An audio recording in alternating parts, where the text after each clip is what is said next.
Hey, recently played here. We're just about halfway through the year, and I thought it would be fun to share some albums that I've really been enjoying this year. Maybe you've heard some of them, maybe you haven't heard some of them, but this is what I've been enjoying. This is what I recommend. So let's get into this. In no particular order, here are my favorite albums of 2022 so far. MOTOMAMI by RosalÍa. I really like MOTOMAMI almost as much as I like saying MOTOMAMI. What a great album name and a great album as well. This one is just so much fun. It's so quirky and crazy, and RosalÍa has such unique kind of rise to fame. She's such a unique artist. There's really nobody that you can really compare to her. She's done so many different kinds of things already so early in her career, and this is just a great kind of statement of herself. This album is so eclectic. It's all over the place. There's some mainstream kind of reggaeton stuff. There's some kind of flamenco ballads. There's stuff that is like none of those things. Really dynamic and really fun listen that definitely keeps your interest, wanting to know what's gonna come next on this album the whole time, but also just absolutely beautiful, striking, moving vocals. Wow. Just incredible performances from RosalÍa. Some really, really beautiful, moving kind of moments that are really going to stick with you for days. Even now, it always feels like something I want to do is just sit down and listen to MOTOMAMI, because every time you listen to it, you're like, man, I think I need to listen to this again to really get it. You feel like there's always more to it that you want to discover, and I really love that about this album. I really love just how much there is to discover about it and understand every time you listen to it, and it's just such a fun album. I can tell that she really just played with the production and had fun, and I love that about her and her music, is that she's just a very interesting and fun artist to listen to. Tickets by Anna Takeuchi. I ended up listening to this album a lot more than I thought it would, and I was very pleasantly surprised with this album. I liked her 2020 album Matosik. I thought it was quite good, quite solid, and this is just a great step up. This is just a great example of not trying to change things up too much, not taking a huge left turn, but just building upon the things that made your music good and just delivering a better album overall. I think in every way possible, this album is just better than her previous one. I think the vocal performances are stronger. I think the songwriting is better. The production is fantastic across the board on this album. And just, really fun, funky jams. Still has that really kind of mainstream pop appeal that I liked about her first album. And, just really solid, kind of mainstream pop album with some really tight funk production. Man, like some tracks on here just have like so many layers of all these instruments going on, and it's so well mixed and arranged, and it's just such a quality album. I think it really feels like it had a great production budget, and again, another pretty underrated album. I think more people need to hear this album. I thought it was great. Really recommend it. Tickets by Anna Takeuchi. Go check it out. Ants from Up There by Black Country New Road. This one just feels like an instant classic. Just such a beautiful indie rock album. Doesn't feel super modern, feels like a classic, early 2000s indie rock album, and there's something really nice about that. Possibly the last album to feature lead vocalist Isaac Wood, and I think it's really a beautiful album. It really does capture that kind of lightning in a bottle feeling, all those pent up emotions, that anxiety, that fear, that sadness, that rage. There's just so much So much good stuff going on in this album. I think it's really beautiful. I think I'm gonna be coming back to it for years to come. Classic already. I thought it was great. Caprisongs by FKA Twigs. I gotta say, I'm not really that big of a Twigs fan, and some people might be surprised like that, because I do like a lot of weird music, and I like a lot of more ambient or psychedelic experimental stuff, but I don't know, it's just Twigs has never really stuck with me. I've always felt like maybe she's trying a little too hard to be weird or experimental or out there, and I like her as an artist. I think her vibe is cool. I think the presentation of her work is really interesting. I love the videos. I love her live performances, but just in terms of looking at her albums, I just never really got into them, and I think this album is cool in that it's a pop album, and I didn't realize it, but I guess that's kind of what I've always wanted from her. She's a great vocalist and has a great eye for or ear, I should say, for production, and I think that this album just really works so well. It's very simple, it's easy to digest, it's got a lot of great introspective personal themes in it, and it's just a straight up solid pop album, and it's still kind of weird. It's got that alternative edge to it, but I like this in that she's not trying to be weird. She's kind of just being herself, and I really like that because, like I said, I like her as an artist. I think she's really interesting, and I thought this was a solid one. Glitch Princess by Yuele. I hope I'm pronouncing that correct. I resisted this album for a little bit when it came out. I was kind of under the impression that it would be a very difficult listen. Maybe it would be some very heavy, industrial, dark stuff. I wasn't sure if I was in the mood for it, but man, when I actually gave it a chance and sat down and listened to this thing, I was completely wrong about it, because this is just a beautiful, intimate, melancholic album. I didn't really think it was difficult or abrasive or anything like that at all. This is just a really nice, emotional album. It's so beautiful, and just I actually think this is a really easy album to get into, as weird as it seems on the surface. I think this is a very accessible album, and just such beautiful moments and songs, and I like how it has this kind of hyper pop feel to it, very industrial as well, and also has a lot of those really great emo vibes, and I like it. It kind of has this kind of nostalgic emo goth kind of feel to it as well, and that's very welcome. And I think this is a really solid one. I have maybe at the most made it halfway through the final track, which is I think around 4.5 hours. One day I'll tackle that in full, but until then, I guess I can say that I still haven't listened to this album in full, unfortunately, but hopefully I'll get there by the end of the year. BAD Mode by Hikaru Utada.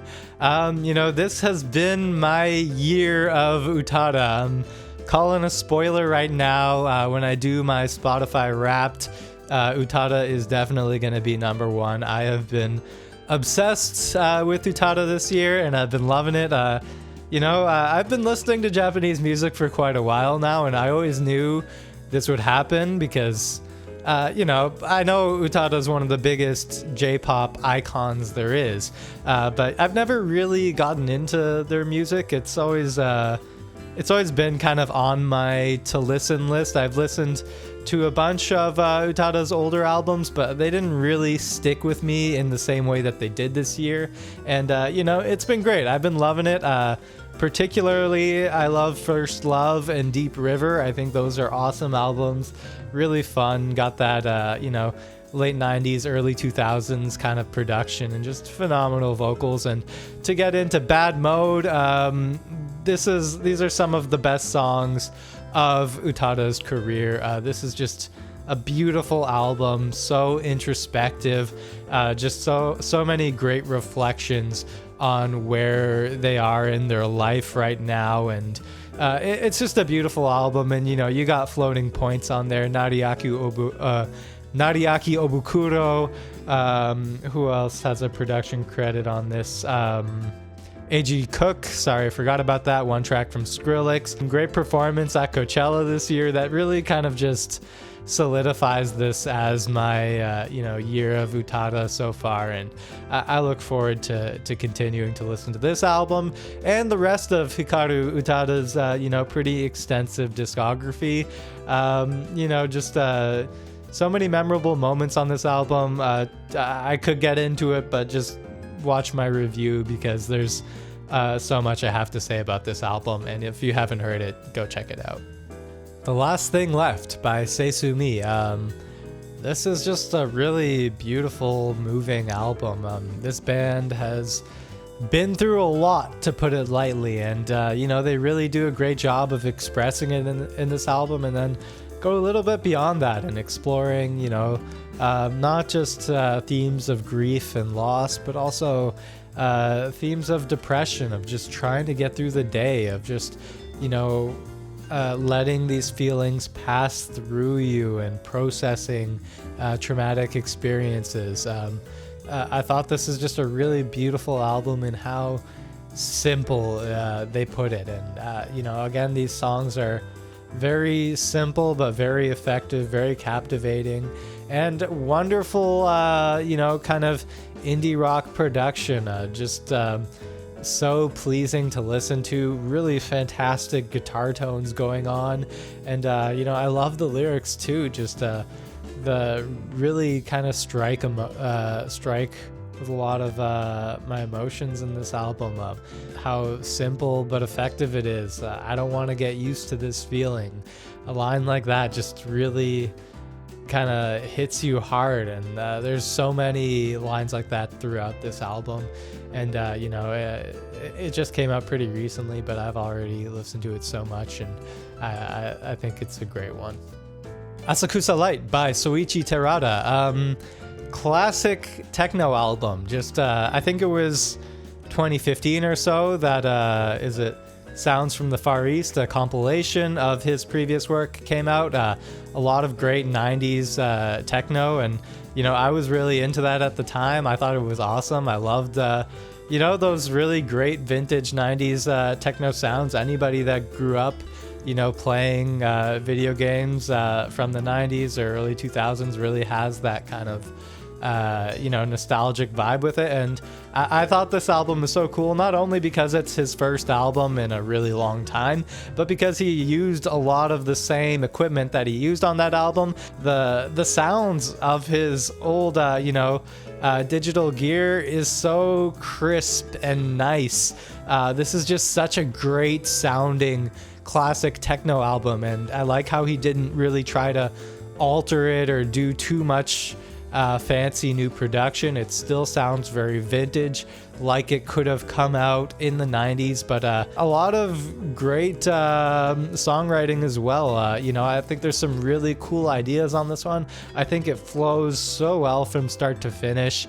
As a kind of minimal techno album, it really does keep my interest the whole way through, and I do, think that when you're working on something, you're wanting to get in the zone, this is a great album for that. It's just some really nice, pleasing beats to really get you there. And I recommend this one. I liked it. Alrighty, Horn by Apink. This was a really fun album, probably my favorite K-pop album to come out this year so far. I just had a lot of fun listening to this album over and over. It's very, reliable in that it's fun every time I listen to it. Apink has been around for a while. They predate Blackpink. They predate Twice. They came out, I think, around the same time as BTS. And, they're kind of experience really shows on this album, and that it's really well crafted. I like that it's not really pushing the boundaries, say, in the way that aespa is, but it's still very modern and kind of has that edge to it as well. And just really fun vocal performances. It's got that kind of quirky, kind of fun energy. I love the tracks Free in Love, Red Carpet, and just some really great production as well. Some really solid, great hip-hop beats on there as well. Just really feels very bright, great mixes that will, really sound good on a lot of speakers. And just, a really fun pop album overall. I do really recommend this one for any K-pop fans that may have missed it. I know that this one was pretty underrated and, kind of slipped under the radar, but I did really like this one, and, I recommend it. Melt My Eyes, See Your Future by Denzel Curry. I was a big fan of Zoo in 2019. I had so much fun listening to that album. And, since then, Denzel has kind of shown more of a different side of himself. I could say that he's more and more embraced his inner nerd. You can see him doing collaborations with Flying Lotus and Thundercat and that whole scene.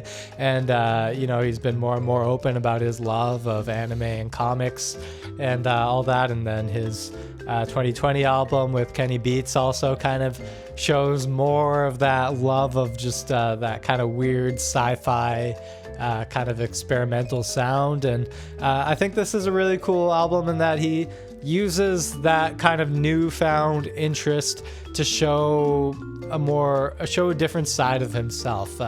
Make an album more personal, more introspective, more spiritual and conscious. And I think that's really cool. I love the single Walkin'. Great lyrics, just so much fun, and just more of a classic hip-hop vibe, but still has a lot of that experimental production on there. This album is still quite a journey, still really takes you through a lot of different sounds and styles. Great collaborations again. Love the collaboration with T-Pain. Also kind of brings you into that kind of fun, almost nerdy kind of vibe. Just a really solid full-length album from Denzel. I was really looking forward to his next work, and this does feel like a more comprehensive Denzel Curry experience, and I'm excited to see where he continues to go from here. And as always, he's such a charming entertainer, and every bit of music we get from him is an absolute pleasure. One of my favorite rappers out there, this one is definitely not to be missed. Once Twice Melody by Beach House. As a longtime Beach House fan, I gotta say I wasn't thrilled about this album when it first came out, but over time I've grown to really appreciate it and like it, and kind of understand what it's supposed to be, what it is, what it isn't. This is just, a big spread out dream pop album, a really cool self-produced Beach House album. It's not, the most impeccably mixed or produced, but that's kind of the point, in that it's just a lot of this really kind of nice dream pop music, and they almost let the songs kind of go on and do their own thing. They're very unedited sounding, in my opinion. There's a lot of songs that kind of trail on, that don't really have clear differences between the verses and the choruses. It's a lot of just really loose and open music, and I've always thought of Beach House to have really tight songwriting, really clear, verse, choruses, and bridges, and build to these really, great, satisfying moments. And it's cool to hear something different from them, and for what it is, I like Once Twice Melody. I think it's a good album, and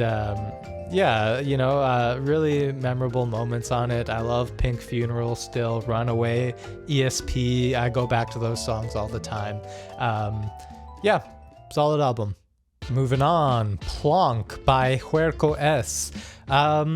Really cool album. Very interesting experience. Kind of makes you feel like you're losing your mind at multiple points, but in a great way. Really cool textures, you know. It does kind of feel a little standard ambient electronic at the beginning, but then as you get into it more and more, like, it gets kind of crazy all over the place. It really goes above and beyond what you think it's gonna be. You know, there's a lot going on in this album. Just a really cool kind of dark, adventurous, explorative electronic album. Very cool listen. Human, the album by Untell. I first listened to Untell last year with some of the mixtapes that he did with a few collaborators, and you know, I can say that he's a really great indie rapper from South Korea, and I really do think that this is a great project from him, and that he's kind of telling us a little bit more about what he wants to say with his art.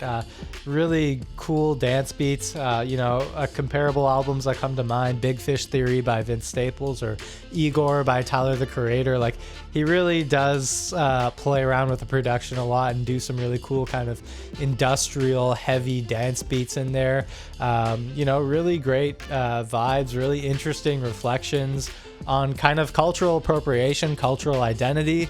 Kind of brings up, you know, a topic that gets brought up a lot, I think, with Asian music, and how much it borrows from American music, particularly from R&B and hip hop, and, you know, where you know, that responsibility lies in showing how faithful you're being to yourself and your culture, and you know, whether you're really being yourself with this work, whether you can say that this is really original work. And, you know, I'm not gonna kind of give a whole lecture on my thoughts and feelings on this.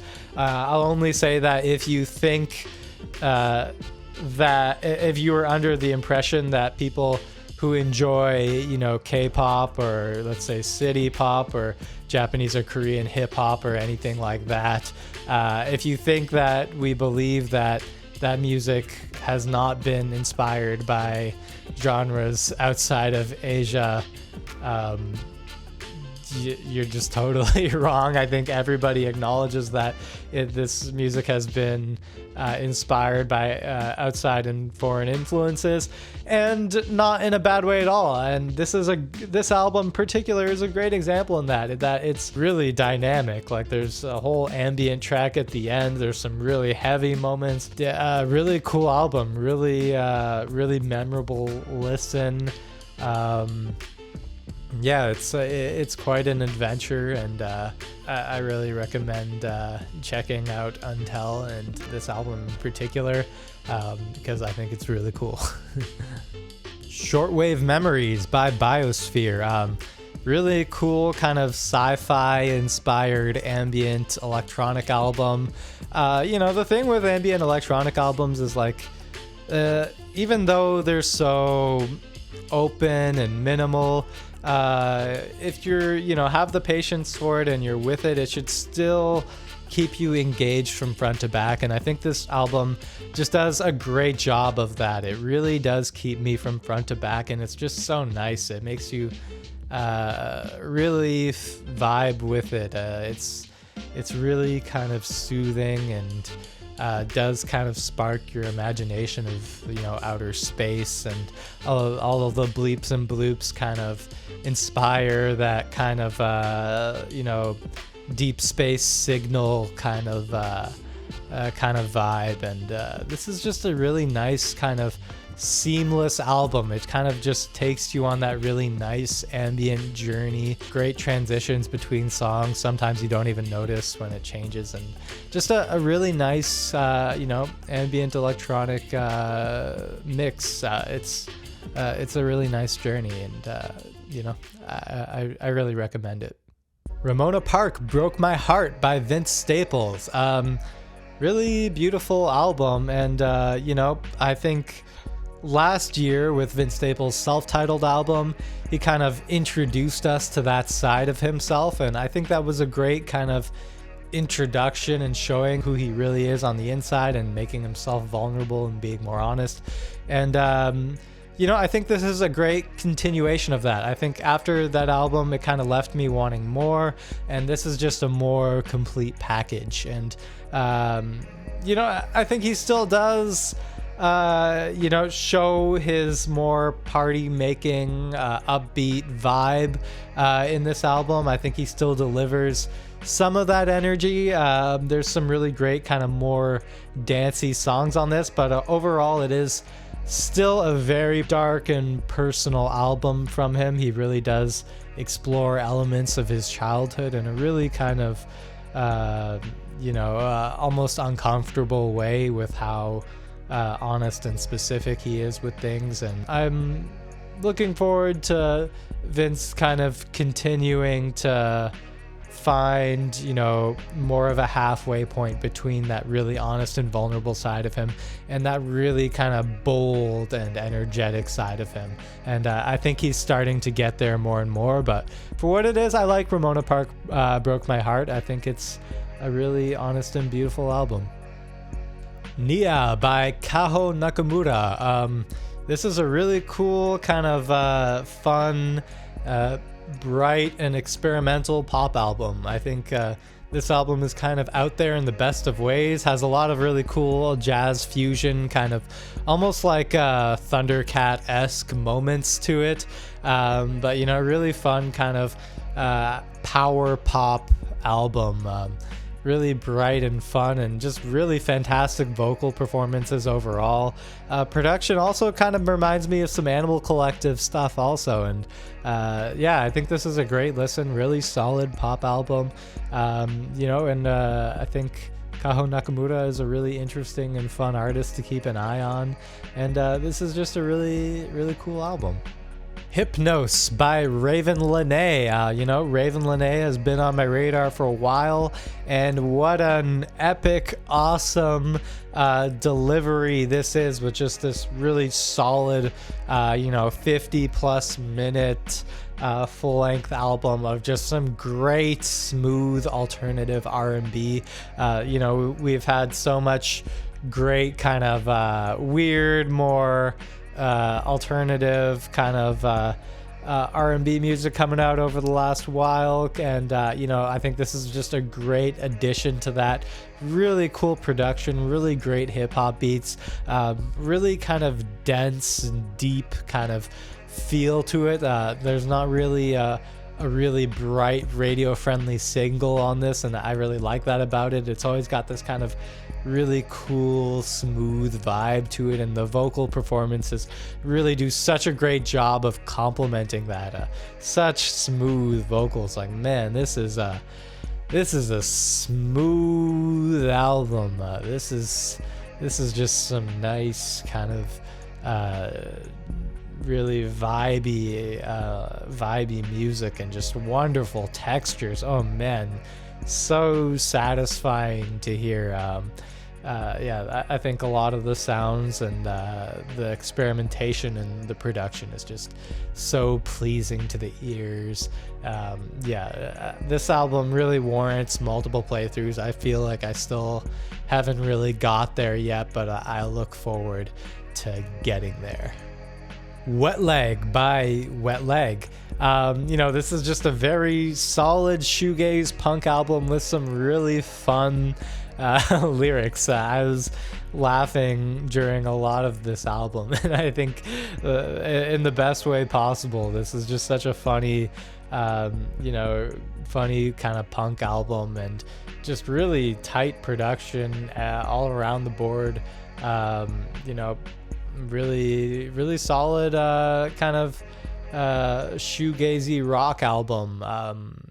Alrighty, that's all I got for you today. If you're looking for something new to listen to, I hope that I gave you something new to listen to, or at least reminded you to go back and check out an album that maybe deserves a second chance or so. As always, take it easy, and I look forward to hopefully revisiting these albums again in another 6 months when I do my best of 2022 list. And I am, curious to see if I still am enjoying these albums just as much in another 6 months. I'm interested to see how they kind of grow on me. And, until then, take it easy. As always, thank you for watching. Don't forget to like and subscribe, and I'll see you next time.